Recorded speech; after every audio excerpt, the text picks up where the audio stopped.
바른 교훈에 합당한 사람들이다. 오늘은 우리 이 말씀을요, 좀 편하게 받아들였으면 좋겠어요. 어떤 신앙의 틀 속에서 받지 말고요, 그냥 삶의 평범함 속에서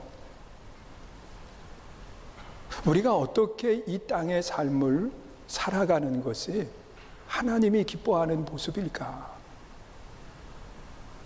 여러분, 구원에 대한 복음보다는 삶에 대한 아름다움을 우리가 말씀 속에서 찾으면 좋을 것 같아요.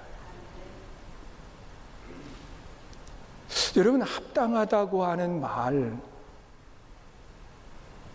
이것을 한국 사람들이 표현하는 말 가운데 하나가 안성맞춤이다, 이런 얘기해요. 그 안성맞춤이라고 하는 말의 유래를 이렇게 보면은, 그 안성이라고 하는 지역의 시장이 크게 형성이 되어 있었다는 거예요. 그런데 여기에 사람들이 물건도 사가지만 이 안성 지역에서 만드는 유기가 있는데요, 다른 데 만드는 것보다 뭐 특별한 것이 아니라 내가 원하는 것을 주문을 하면 그 주문된 그대로가 만들어진다는 거예요. 그래서 거기에서 주문을 하면 마음의 불편함이 없는 거예요. 딱 맞는 것이 내게 오기 때문에. 그래서 그 안성에서 만든 육이 맞춤, 딱 맞는다라고 하는 뜻으로 안성맞춤이다 라는 이야기를 했다는 거예요. 여러분, 우리가 세상을 살아가면서도 그리스도인으로서 딱 맞는 삶을 산다고 하면 얼마나 좋아요. 여러분, 물건을 하나 이렇게 구입을 해도 내 마음에 꼭 맞으면 얼마나 좋아요. 그 코로나 시대를 거치면서 제일 활성화된 것 중에 하나가 뭐냐고 하면, 오프라인 물건을 구입하는 것보다도 온라인으로 구입하는 것을 선호하고, 그리고 사람들의 마음이 그걸로 많이 옮겨졌다는 것.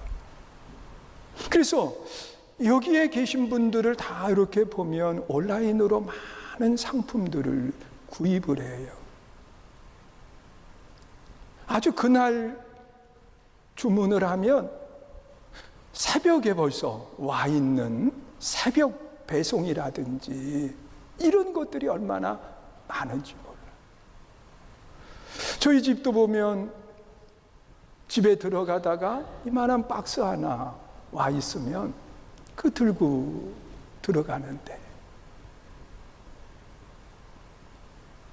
주문하면 금방 와 있는 그런 모습. 그런데 사람들이 그 주문하는 것에 대해서 100% 만족을 하고 무조건 사용을 하느냐 생각해 봐요. 많은 분들이 반송을 해요. 그 반송을 하는 이유 중에 하나는 내 마음에 안 든다는 거예요. 그 분명히 인터넷으로 확인을 할 때에는 화려해 보였는데 막상 눈으로 보니까 마음에 들지 않아서 반품을 시키는 그런 모습 말이에요. 저도 얼마 전에 하나 이렇게 반품을 시킨 적이 있는데, 저는 사실 제 개인적으로 인터넷 주문을 한 번도 해본 적이 없어요.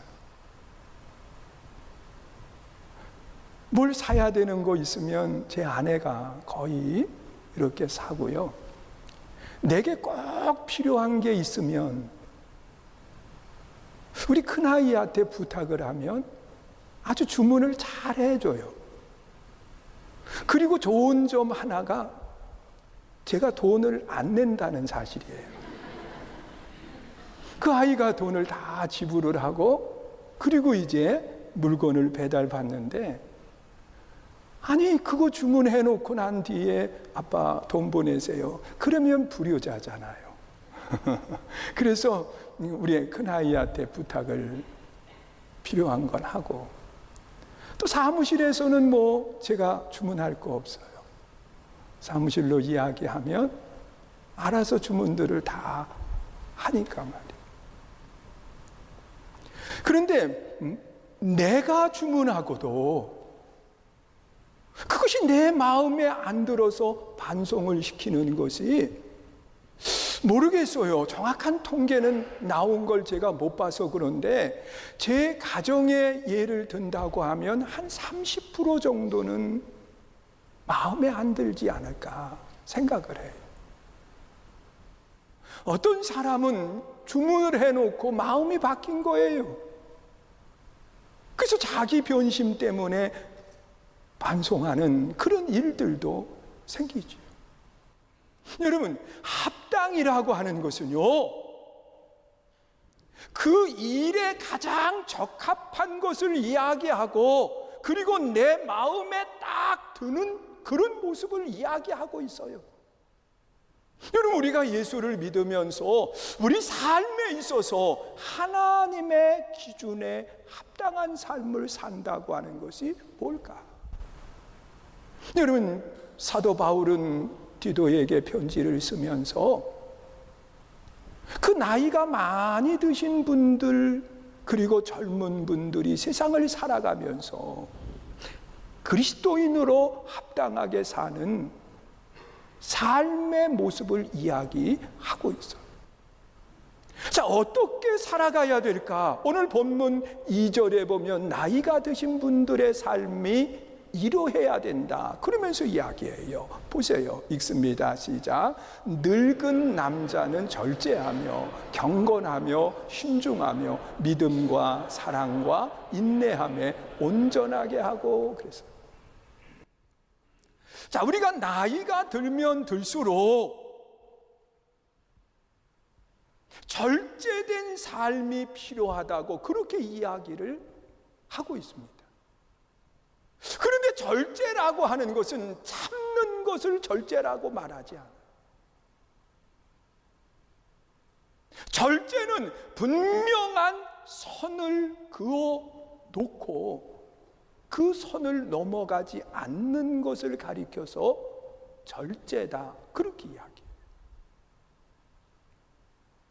그런데 그 선이 내 생각이나 경험을 가지고 선을 그어 놓으면요, 이 선은 수시로 바뀌어요. 내 경험이 늘어나면 줄어들든지 늘리든지 선을 바꾸는 거예요. 내 환경에 따라서 선을 바꿔요.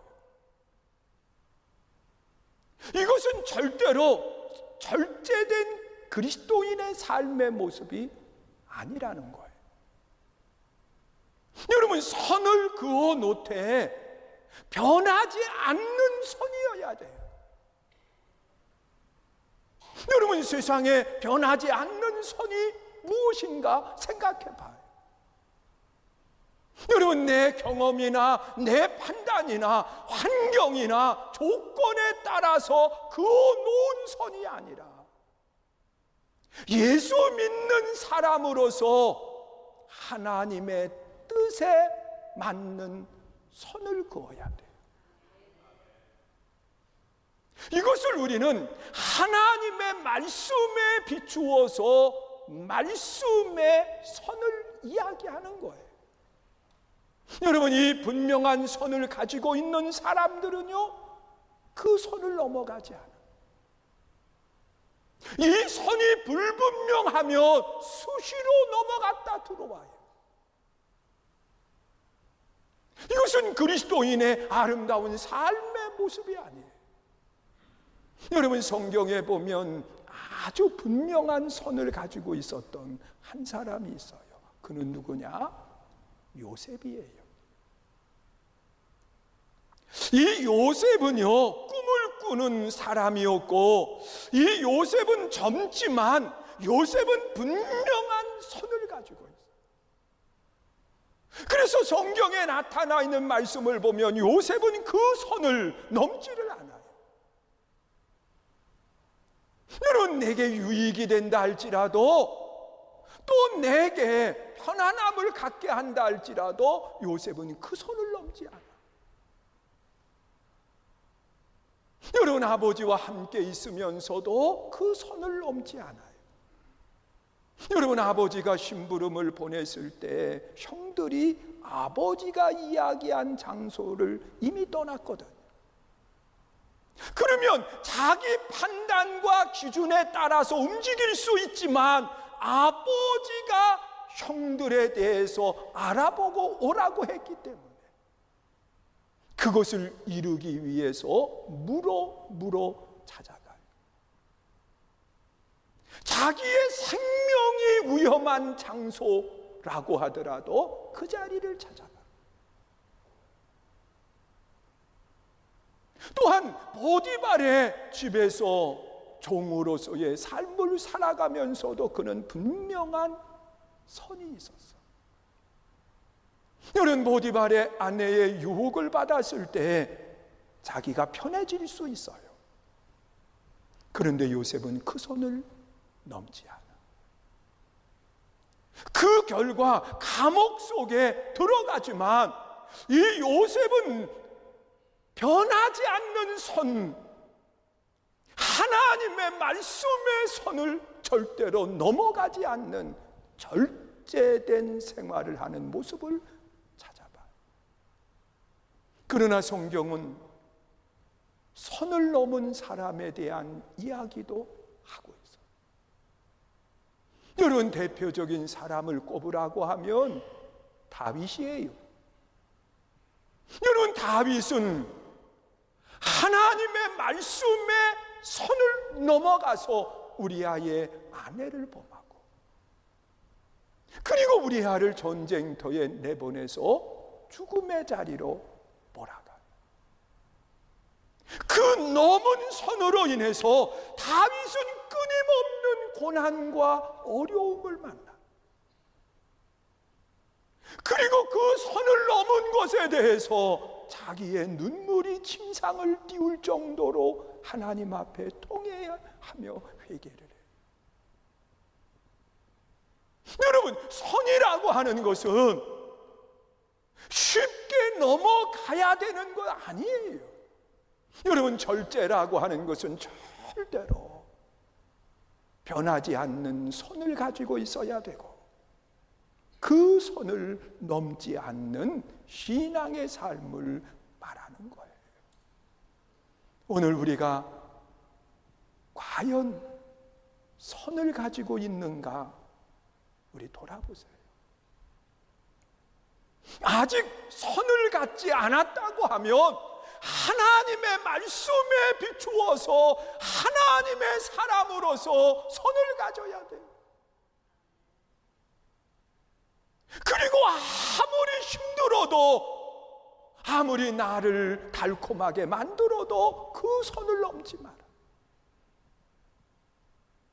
그 선을 넘으면 내 삶의 평탄함을 잃어버려요. 믿으세요? 그리고 또한 나이가 많이 드신 분들은 신중해야 된다, 그렇게 이야기해요. 여러분, 신중하다 그러는 것은 돌다리도 두드리고 건너라 이런 게 아니에요. 그냥 무조건 확인하고 그리고 행동하는 것을 신중이라고 말하지 않아요.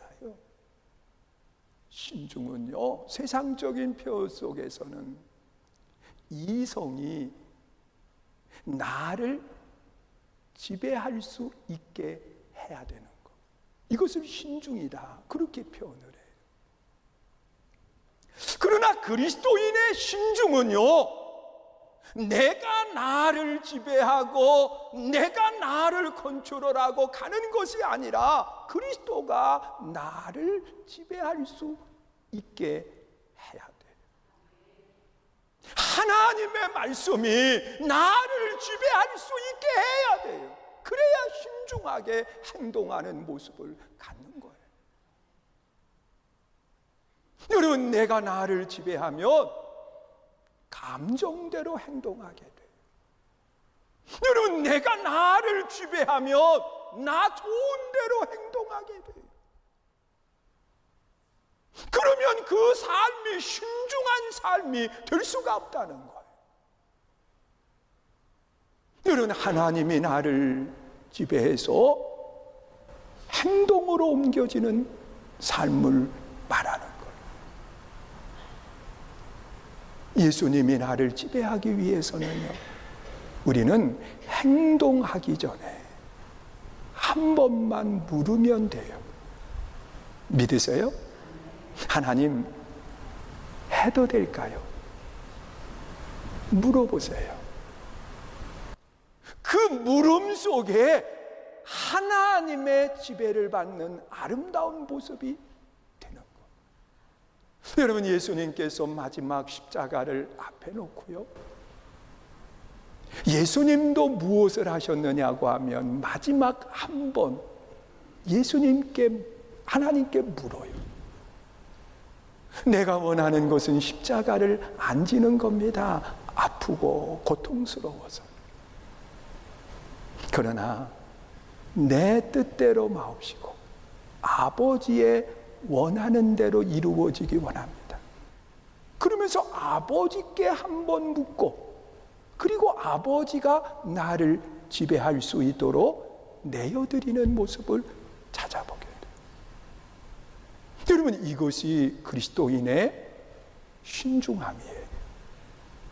그냥 무조건 앞으로 나아가기 전에 두드려보고 그런 식으로 나가는 것을 신중이라고 말하지 않아요. 세상은 이성이 나를 지배하게 하지만 우리는 하나님이 나를 지배하고 하나님의 말씀이 나를 지배하게 해서 내 것이 드러나지 않고 하나님의 것이 드러날 수 있게 하는 겁니다. 이것이 나이가 드신 성도의 아름다운 모습이라고 말하고 있어요.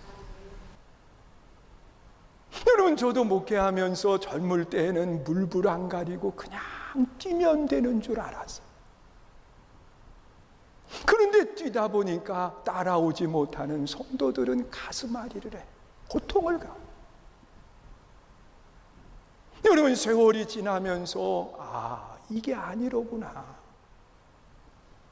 여러분, 그래서 손을 내밀고 함께 가기도 하고, 그리고 힘들어하는 그분들과 함께 울기도 하고, 그러면서 가거든.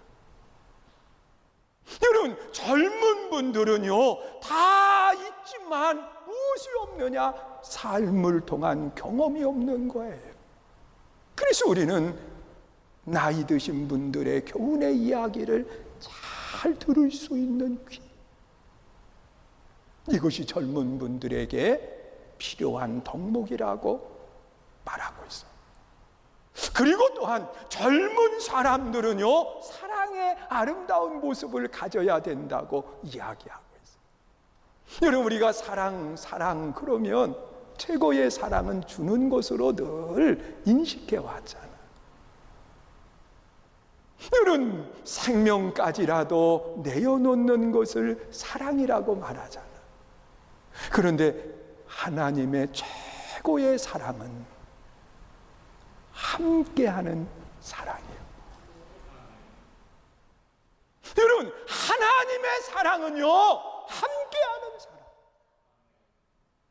그래서 하나님은 함께하시기 위해서 천사들을 보내기도 했고,